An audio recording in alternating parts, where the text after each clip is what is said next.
Olá, o meu nome é Antônio Licardo, sou professor na Universidade Estadual de Ponta Grossa e coordenador atualmente do Museu de Ciências Naturais. A ideia aqui é apresentar um pouco sobre o funcionamento, um histórico breve e as perspectivas para o Museu de Ciências Naturais da UEPG, já que ele tem menos de um ano de funcionamento e já tem bons sinais de consolidação.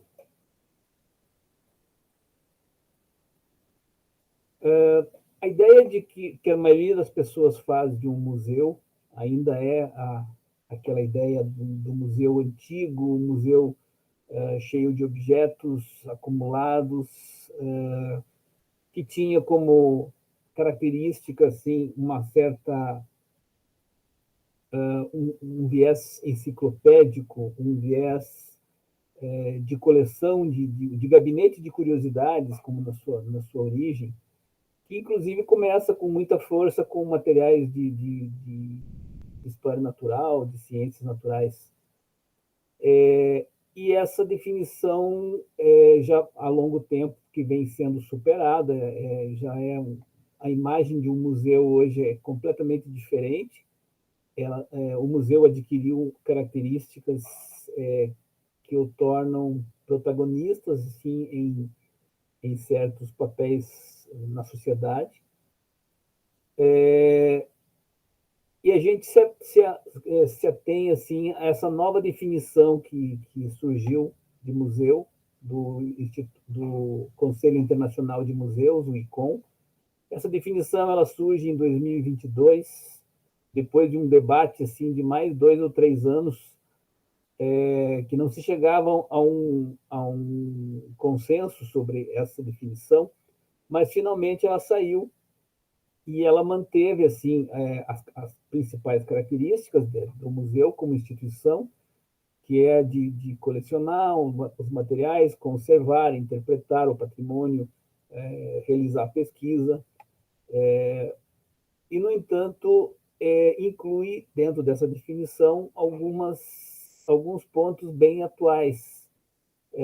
A ideia de sustentabilidade foi incorporada nessa definição. O museu tem que atuar em prol da sustentabilidade. O museu tem que trabalhar junto com a comunidade, com a inclusão de pessoas, com favorecer a diversidade na visitação. E entrou um ponto que eu achei muito interessante, que é que os museus comunicam ética. Na verdade, todas as instituições públicas deveriam ter isso em sua missão, mas no caso do museu, ele tem essa característica de trabalhar, ele não tem fins lucrativos, ele tem uma proposta de funcionamento que necessariamente inclui essa comunicação ética. Então, nesses tempos modernos, eu acho que ele tem um papel especial para atuar na sociedade. Quando a gente pensa em sustentabilidade, diversidade, inclusão e mesmo a ética, nós estamos pensando em educação. Já tem algumas décadas que os museus incorporaram esse papel na educação, e vem atuando hoje com força nesse papel de uma educação não formal, diferentemente daquela que se pratica nas escolas, e que, com a formalidade do professor dentro da sala de aula. E hoje, na legislação brasileira, também foi incorporado o termo educação museal. Então, não há dúvidas hoje de que os museus têm um papel importante na educação, na construção de uma educação coletiva de um país, de uma comunidade. Nesse sentido, nós, do Museu de Ciências Naturais da UEPG, trabalhamos com essa perspectiva dessa nova definição. Nós inauguramos o museu um pouquinho antes que saísse essa definição, e ficamos felizes que estávamos no caminho certo, que era essa a nossa filosofia de trabalho. Então, vamos ver se conseguimos nos manter nessa linha nessa proposta de atuação do museu. Antes de mais nada, assim, de onde surgiu esse museu? Esse museu, Museu de Ciências Naturais da UFPG, ele não tem um ano de vida ainda, ele completa um ano este mês, e surgiu de dois projetos de extensão universitária. A extensão é uma das atividades principais que ocorrem nas universidades, em que a universidade atua junto à sociedade, ela atua junto tem ações diretamente ligadas às comunidades, à sociedade em geral. Isso é uma característica muito forte nas universidades públicas, as universidades estaduais e as federais têm essa atuação muito forte em ensino, pesquisa e extensão, que é o que a gente chama de tripé, em que se baseia a universidade pública. Nesse sentido, a gente tinha dois projetos de extensão, o projeto Geodiversidade na Educação, que eu fui o coordenador, e o projeto Zoologia em Foco, que dos colegas da Biologia. O nosso projeto teve início em 2011, o projeto Zoologia em Foco em 2015, e a fusão desses dois projetos provocou a construção de um museu que inaugura em 2022. O que esses dois projetos tinham em comum? Que eles estavam propondo espaços expositivos em áreas comuns da universidade, em áreas de passagem, para aumentar o contato dos alunos, dos acadêmicos de vários cursos, com as amostras didáticas que eles deveriam manusear ou estudar nos laboratórios. Outra característica que essa proposta de exposição acabou recebendo visitação externa de escolas e outras instituições, e levou ainda a inclusão dos nossos alunos para fazer a monitoria. Então, a gente acabou tendo um ganho dos dois lados. Um, que a gente estava mostrando para a sociedade alguma coisa, e os nossos alunos, que em geral trabalham com licenciatura, vão ser professores, ganharam muito na experiência de contato com o público, de transmissão das informações, o que a gente chama de transposição didática. Além disso, houve um aumento do acervo, a gente começou a receber doações, e uma certa visibilidade para a instituição, que acabaram sinalizando que isso podia ser interessante na construção de um futuro museu. Uma outra característica é que esse mesmo acervo passou a receber a geração de pesquisas. As pessoas começaram, alguns professores, alguns alunos começaram a desenvolver pesquisa em cima do acervo, em cima do que estava acontecendo.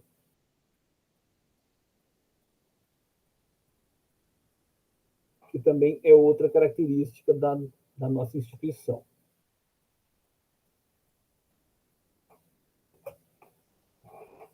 Aqui algumas imagens do início do projeto Geodiversidade na Educação, que acontecia no bloco L, que é o bloco das ciências exatas e naturais.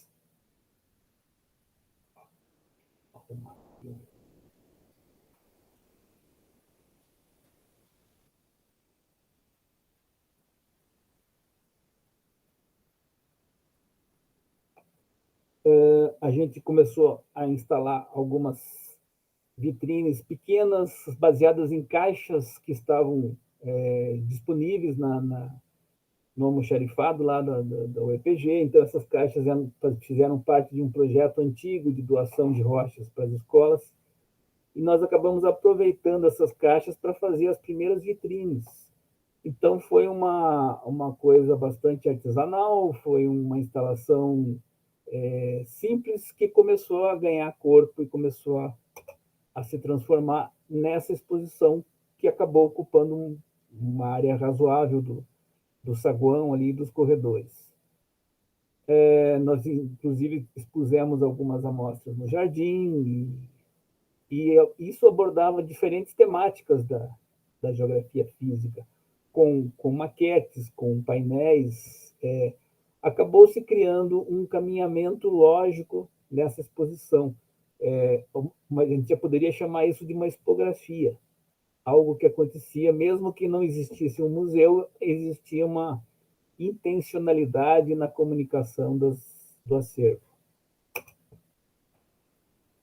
Em 2014, 3 anos depois, então, da existência do projeto Geodiversidade na Educação, houve um resultado expressivo assim, na produção de livros, cartilhas, um website que estava fazendo muito sucesso, muitas publicações que envolveram aí vários docentes do projeto e muitos discentes. Então, houve uma produção acadêmica muito interessante, houve uma interface com outras áreas, química, física, que acabavam usufruindo dessa exposição.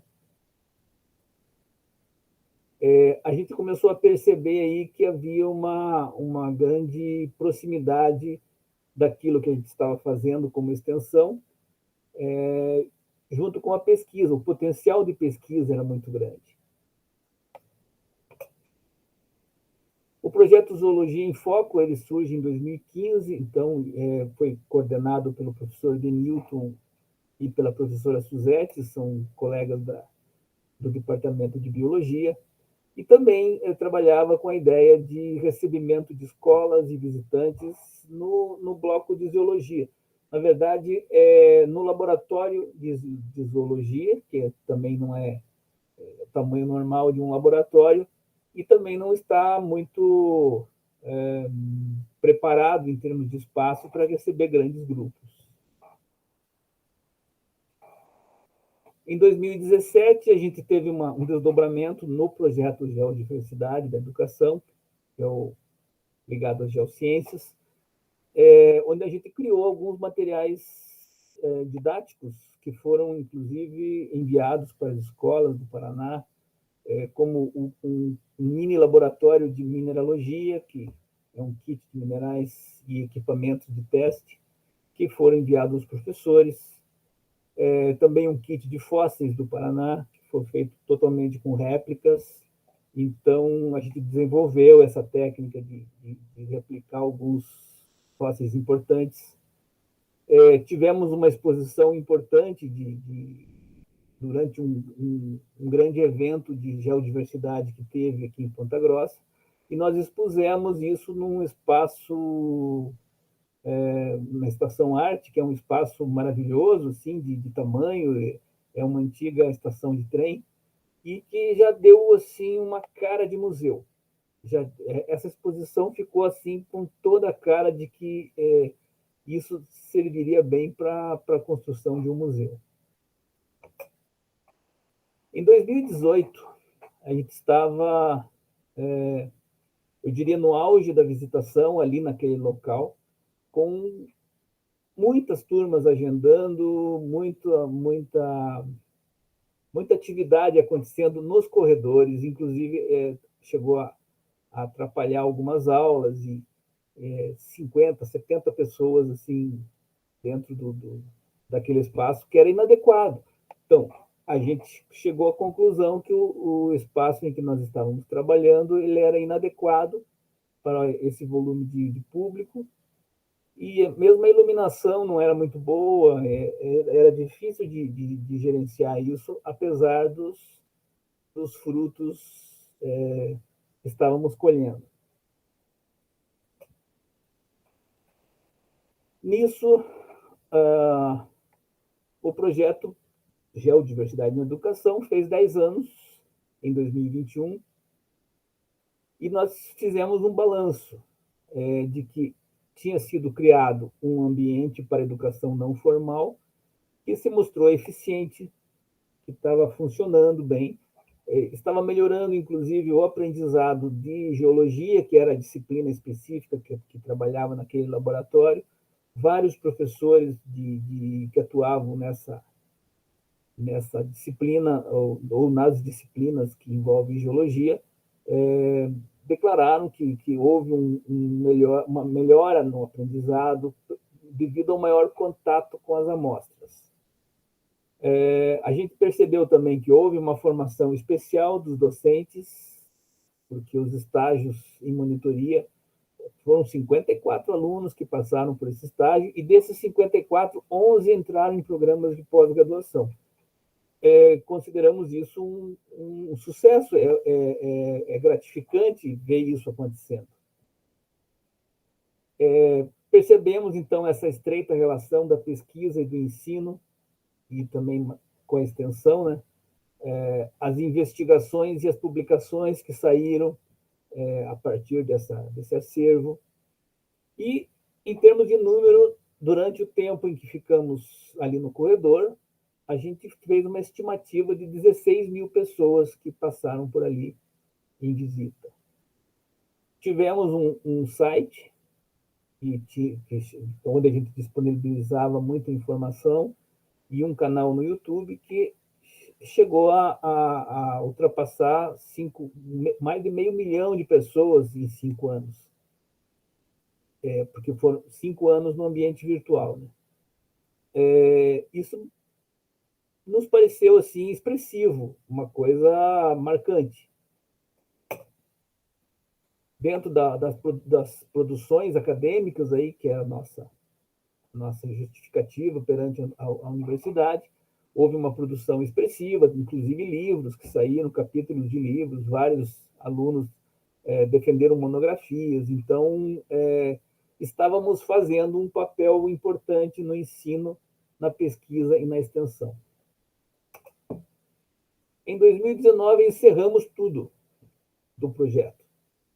Ou seja, ele continuou funcionando como projeto, mas as instalações físicas foram mudadas. Nós retiramos todo o material dos corredores, inclusive durante uma visitação que estava acontecendo de uma universidade, ali em cima estava acontecendo essa visitação, e no andar de baixo estávamos já recolhendo o acervo e os móveis. Isso porque estávamos mudando o material para a nova localização, que é onde está o museu hoje, que é este prédio. Esse é o antigo prédio da biblioteca, e foi construído um novo prédio para eles, e ficou uma área interessante disponível. Assim, dentro, a área interna era a antiga biblioteca e o centro de convivência.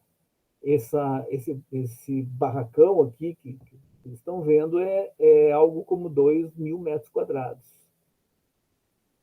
E nós, então, demos início à montagem do museu em 2019.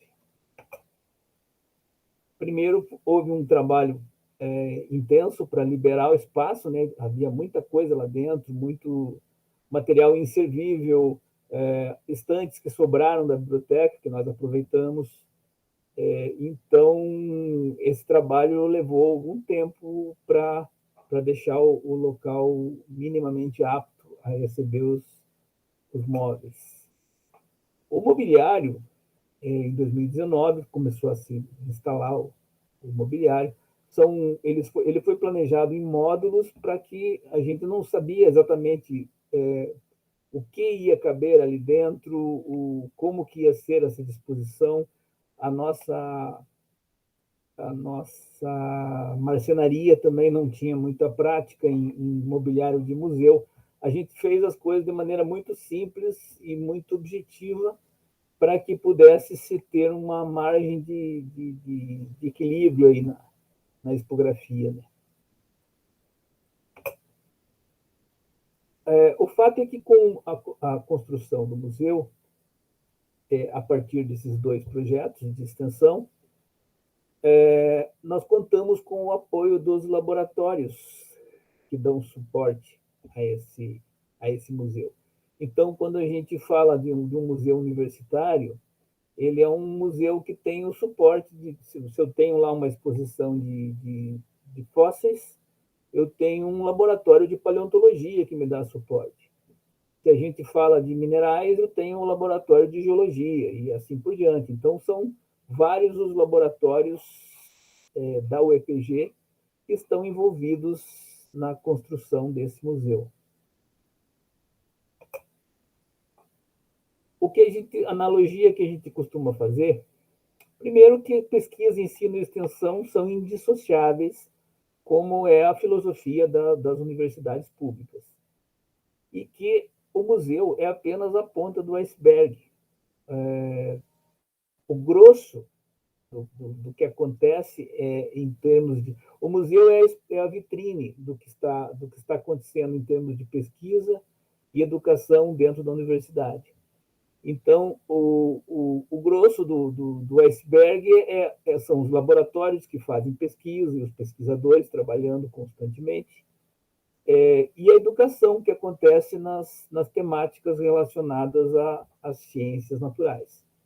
Com isso, a gente tem um respaldo muito grande para expor um material de maneira correta, de maneira a apresentar para a sociedade a transposição de uma ciência que vem sendo feita dentro da universidade. A partir disso, nós planejamos aí a disposição desses móveis, levando em conta a acessibilidade de pessoas com cadeira de rodas, com outras dificuldades.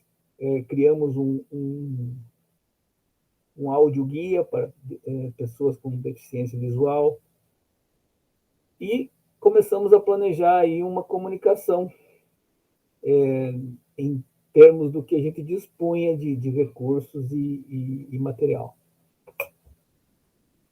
Pensamos em algumas tecnologias que podiam ser aplicadas. Em 2020, estávamos fazendo testes aí com realidade aumentada.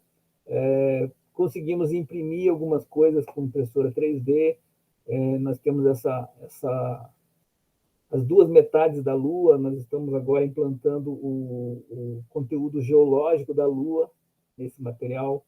Imprimimos a Curiosity, uma das naves que nos envia dados sobre Marte. Temos uma vitrine sobre a Lua, sobre Marte. Então, houve um crescimento grande nessa produção de ideias. Uma das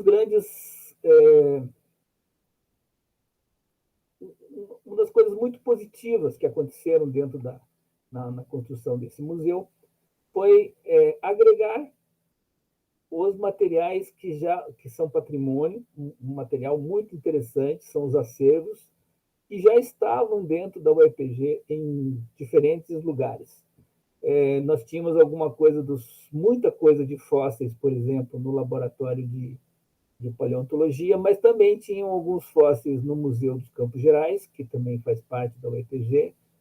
Tinha alguns fósseis dentro do laboratório de geologia, então o material estava muito disperso. O que eu acho que o museu tem de muito impactante nesse momento, ele conseguiu agregar um patrimônio interessantíssimo que estava difuso dentro da UEPG. Ainda em 2021, estávamos terminando essa implantação física, então, com a instalação dos painéis, com os adesivos, que foram uma parte bastante demorada, assim, custou para a gente adiantar isso, né? E conseguimos inaugurar em 2022, depois da pandemia. Então, esse museu ele já nasce pós-pandemia. Ele é diferente de outros que já existiam, se não fosse por tantos motivos, por este. A gente, então, construiu esse museu com recursos da própria UEPG, com marcenaria, serralheria, toda a infraestrutura que a UEPG oferece. E tivemos, por um ano, bolsas da Universidade Sem Fronteira, promovido pela SETE, a Secretaria de Ciência e Tecnologia do Paraná.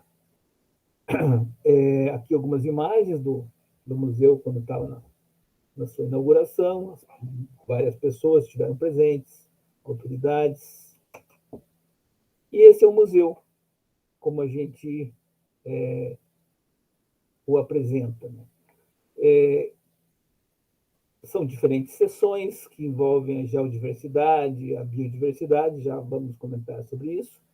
Então, ele abre as suas portas ao público em 2022. O layout que a gente propôs de caminhada, de um caminhamento lógico dentro desse museu, é que tem uma sala de exposições temporárias e a maior parte um conjunto de exposições de longa duração, se não permanentes. Então, essa exposição de longa duração, ela se divide basicamente em geodiversidade e biodiversidade, que são os dois componentes do meio ambiente que contam a história da Terra. E houve uma subdivisão em diferentes seções, a seção de meteoritos, seção de minerais, seção de fósseis. Então, é possível fazer uma viagem dentro desse acervo para se testemunhar assim, os objetos que contam a história da Terra. Em termos físicos, o museu tem cerca de 1.000 metros quadrados hoje instalados na sua parte interna. Estamos almejando aí o uso na fase 3 de mais 1.000 metros quadrados. Neste ano em que ele está aberto, no dia 28 agora de junho, ele fará um ano exato. Nós computamos aí uma estimativa de 7.000 visitantes, o que é bem razoável para um primeiro ano de museu pós-pandemia. Né? São 2.500 amostras em exposição, cerca de 85 vitrines, de diferentes setores temáticos. Nós temos sala de pesquisa, sala de oficinas, a reserva técnica, que está sendo sempre modificada, algumas maquetes, painéis informativos, e numa fase 3, agora que nós estamos entrando esse ano, estamos já prontos para a construção de um auditório, um planetário, um espaço de exposições de arte e um centro de convivência de alunos que já existe ali e tem que ser mantido para que haja essa vitalidade do lugar. Em termos de acervo, chama atenção assim, algumas coisas que são bastante raras. No Paraná é difícil da gente ver uma exposição de meteoritos, por exemplo. Então, nós temos uma coleção modesta, mas razoável, de meteoritos, são pequenos, mas alguns são muito bonitos, como o meteorito metálico ali de Campo del Cielo, na Argentina. Temos rochas raras, como a brecha de impacto de Coronel Vivida, que ela é resultante do impacto de um meteorito. E temos 2 meteoritos super raros que que são protagonistas ali na seção de meteorítica. Um dos meteoritos veio de Marte, comprovadamente pelas análises que as sondas nos enviam, e um outro meteorito da Lua. Então, todos esses objetos são extraterrestres, mas esses 2 são mais raros ainda do que os outros. Isso dá, assim, uma ideia da raridade do acervo. Se a gente for olhar em termos de minerais, temos várias pedras preciosas, alguns minerais bastante raros, como a turmalina da Paraíba, que é um uma gema que custa muitas vezes mais caro do que um próprio diamante. Então, ela é encontrada em 3 lugares do mundo, dois desses lugares aqui no Brasil. Esmeralda, que o Brasil é um grande produtor, os diamantes do Rio Tibagi, aqui no Paraná, que tem um papel importante na nossa história. Então, esses materiais são, além de bonitos, eles são bastante raros. Em termos de raridade, os fósseis, então, estão acima da média. São, por si só, materiais bastante raros, e nós temos uma coleção interessante de fósseis que conta a história da vida no Paraná. Representantes aí de diferentes tempos geológicos, são animais emblemáticos, como o pterossauro, que foi descoberto há cerca de 10 anos aqui no Paraná, os trilobitas, que são o nosso mascote, já vão conversar um pouquinho sobre isso. Ossos de mastodonte, que foram encontrados por 2 pesquisadores da UEPG em 1978. Então, nós estamos valorizando não só o acervo material, mas a história desses objetos que foram coletados por pesquisa da própria universidade. Isso nos leva ao entendimento dos animais pré-históricos que viveram no Paraná. Então, isso é importante assim, a gente passar para a sociedade, que na história da Terra nós somos muito recentes, que aqui no Paraná se encontram muitos fósseis de animais raros que viveram no passado, como o próprio pterossauro, aqui representado, o mesossauros, que é um fóssil importante internacionalmente, um mastodonte, que foi encontrado em Chopinzinho, no Paraná, e o trilobita, que é um animal símbolo do Paleozoico. Assim. Então, ele tem uma baratinha do mar, como se fosse um animal, um invertebrado marinho, um artrópode, e que faz a interface, os fósseis fazem a interface com a biodiversidade. Nós saímos das rochas, dos minerais, e passamos para a vida. O museu conta a história da vida, por meio de objetos são vertebrados, então a fauna e flora que estão presentes na região e no Paraná. Então, esse material de animais empalhados, por exemplo, taxidermizados, na verdade, a expressão correta, é um material muito valioso hoje em termos de patrimônio, porque, primeiro, que esses animais foram atropelados ou mortos em situação. Eles não foram mortos para serem empalhados. Eles têm uma história já de problemas ambientais. E mesmo assim, alguns deles não são, hoje expostos no museu, eles não são de fácil reposição. A gente não teria como substituir em caso de perda de um objeto desses. Então, ele adquire um valor patrimonial intenso, desde a história da sua taxidermia até o momento em que ele chega em exposição ao público no museu. O trilobita, para nós, é um animal muito importante, porque ele é encontrado nas rochas de Ponta Grossa, e por isso ele faz também, os fósseis fazem a interface da biodiversidade com a geodiversidade, por isso ele foi escolhido para ser o nosso mascote, o nosso símbolo do museu. Esse é um desenho que foi elaborado como uma paleoarte, como um símbolo a partir do desenho de uma criança. Foi uma criança que deu a ideia inicial, e a representação gráfica de um trilobita, que é um animal que viveu no período devoniano, há 400 milhões de anos, aqui em Ponta Grossa.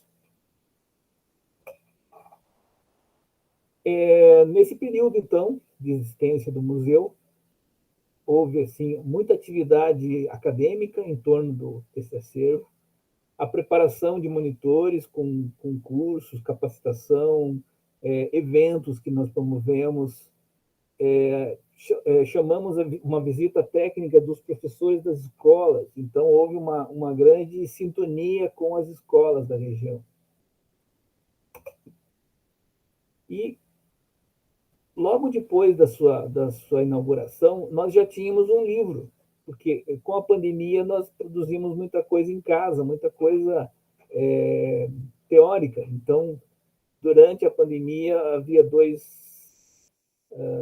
mestrandos que defenderam a sua dissertação logo depois da inauguração do museu.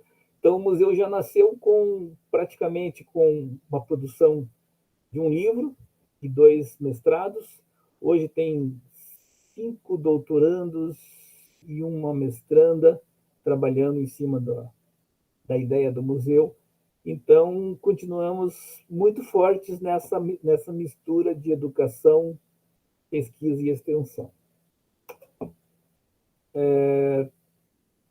Em termos de comunicação ao público, nós criamos o canal do YouTube. O YouTube parece ser a nossa principal mídia. Hoje, nós temos no nosso canal 5.000 inscritos para um ano de museu, eu acho isso fantástico. E tivemos um documentário que nós criamos aí de características internacionais. Já tivemos 420.000 visualizações, é bastante isso em termos de documentário científico. Então, parece que estamos no caminho certo da consolidação desse museu. Quais são as temáticas que a gente tem e as áreas de atuação que o museu tem praticado aí nos últimos tempos? Então, o meio ambiente é a nossa tônica especial. Então, a geodiversidade mais biodiversidade são os 2 componentes que formam o meio ambiente. Trabalhar o meio ambiente de uma maneira integrada, dessas 2 metades, é o grande objetivo desse museu. Que com isso nós conseguimos contar a história da vida, a história da Terra, tentamos levar a uma sensibilização das pessoas para a sustentabilidade do planeta. Acho que estamos trabalhando bem em termos de crianças, em termos de escolas com educação patrimonial e educação museal. Estamos divulgando as ciências, que o Brasil deu mostras de carecer muito disso nos últimos tempos. Estamos melhorando a formação acadêmica dos nossos alunos e estamos tentando fazer uma interface com o turismo, com a visitação das pessoas, da sociedade, com fins turísticos. Ou seja, que as pessoas possam ter lazer dentro do nosso museu. Uma segunda fase que nós inauguramos muito recentemente agora foi o Jardim Geológico do Paraná. Nós temos uma área externa muito generosa, muito bacana, e recebemos agora, no mês de maio, um repasse de amostras de rochas que foram coletadas pelo professor João José Bigarella, há 15 anos atrás. Eram as amostras que estavam no pretenso museu que aconteceria lá no Parque de Vila Velha, mas não aconteceu. E essas amostras ficaram paradas e agora, nesse momento em que nós estávamos terminando a montagem do Jardim Geológico, que tem um mapa do Paraná desenhado no jardim, nós conseguimos instalar uma parte dessas amostras que chegaram para o museu, e fizemos uma homenagem ao professor Bigarella, que eu acho que é o que ele gostaria que esse conteúdo fosse visitado por pessoas e estivesse acessível. Isso aconteceu agora em 2003, antes do primeiro ano de existência. Como é que foi esse processo? Os meninos aí envolvidos no projeto delinearam no chão ali o mapa do Paraná, com algum esforço, porque não é uma coisa muito simples. E a gente implantou ali os materiais que foram utilizados, o pedrisco, a areia, são temáticos, eles representam a composição dos compartimentos do Paraná. Então, no litoral tem areia, como acontece no litoral paranaense. As rochas do terceiro planalto são basalto moído, porque é a rocha predominante no terceiro planalto. Então, existe uma identidade calculada dentro dessa proposta. E nós implantamos nesse mapa o caminho do Piabiru, que é um conjunto de caminhos antigos, pré-cabralinos, pré-colombianos. Então, aqui no Paraná, antes da chegada dos europeus, haviam caminhos em que as populações utilizavam e se conectavam. Esses caminhos são bem importantes na arqueologia e ele foi representado aqui dentro do Paraná para fazer o fio condutor nessa visita. O que a gente percebeu aí nesse mês de abertura, acho que não deu 30 dias que nós inauguramos, já está tendo uma visitação espontânea. Nós temos uma escola do lado ali que vem passar o seu recreio ali no meio das rochas. As crianças estão vendo como uma área de lazer. Então, tem algumas vantagens nessa exposição externa. Por exemplo, a flexibilidade de horários. Não é preciso agendar nada, é possível utilizar no fim de semana, é possível utilizar, inclusive, à noite. Aqui o caso de uma turma que estava tendo aula à noite de geografia. Então, me parece que isso aumenta a acessibilidade e a democratização de conhecimento. Finalizando um pouco aí a conversa, também nesse mês nós abrimos uma exposição temporária muito interessante nos Passos da Evolução Humana, em parceria com o Museu de Arqueologia Ciro Flammarion Cardoso, e essa exposição apresenta aí uma série de crânios, de réplicas de crânios de hominídeos, inclusive essa réplica da Luzia, que foi a mesma pessoa que fez o responsável por essa exposição foi a pessoa que fez algumas réplicas aí da réplica da Luzia que estava do original que estava no Museu Nacional e que se perdeu. Então, essa é uma cópia bastante fiel, assim, foi feita pela mesma pessoa na mesma época, e foram várias cópias que foram distribuídas em outros museus, mas hoje nós temos uma em exposição aqui bastante interessante em termos de história da arqueologia do brasileiro. Né?